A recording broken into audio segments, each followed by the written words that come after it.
ሴተኛ ዳሪዎች ወዳሉበት ሰፈር እንደደረሰም ወደ አንዷ ሴት ቤት ይገባል። ታዲያ በየጊዜው ሲመጣም ወደ ተለያዩ ሴቶች ማለትም ወደ አዲስ ሴት ጋር ነበር የሚገባው። እንዴት ነሽ አንቺ ሴት? ዛሬ ካንቺ ጋር ነው የማድረው።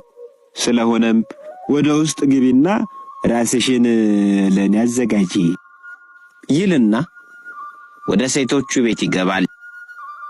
በሩንና መስኮቶቹን ይዘጋል። ምሽቱን በዚያች ክፍል ውስጥ ከእርሱ ጋር የተፈጠረውን ነገር ሁሉ ለማንም ፈጽሞ እንዳይነገሩም ያስምላቸው ነበር። ዛሬ በዚህች ክፍል ውስጥ የሆነውን ነገር ሁሉ ፈጽመሽ ለማንም እንዳትናገሪ በእግዚአብሔር ስም አምልሻለሁ።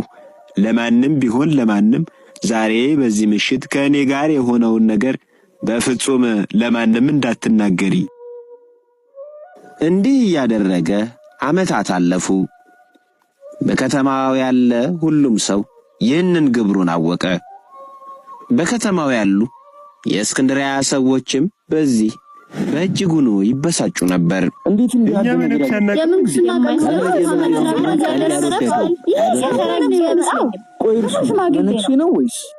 ታዲያ በዚህ ሁኔታ ጊዜው ነጎደ። አንድ ቀንም አባባጥ ከእነርሱ ዘንድ ገብቶ ከሚያድር አንዷ ሴተኛ አዳሪ ሴት በአደባባይ ሆና እንዲህ ተናገረች። አባባጥ ለእናንተ እንደምትናገሩትና እንደምትሰድቡት ያለ ሰው አይደለም። እርሱ ንጹህ ሰው ነው። አንድም ቀን ደርሶብን አያውቅም። ከዝሙት ኃጢአት እንድንጠበቅ ወደኛ ከገባና ገንዘብ ከሰጠን በኋላ አይደርስብንም። አብሮንም አይተኛም።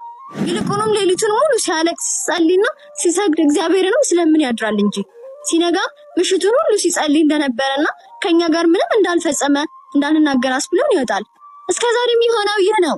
ምን ዘንድ መጠጥ ታስጥራለች ደሞ ፈልም ብላ ታወራለች እና ንጹህ ነው ጭራሽ በደበለይ።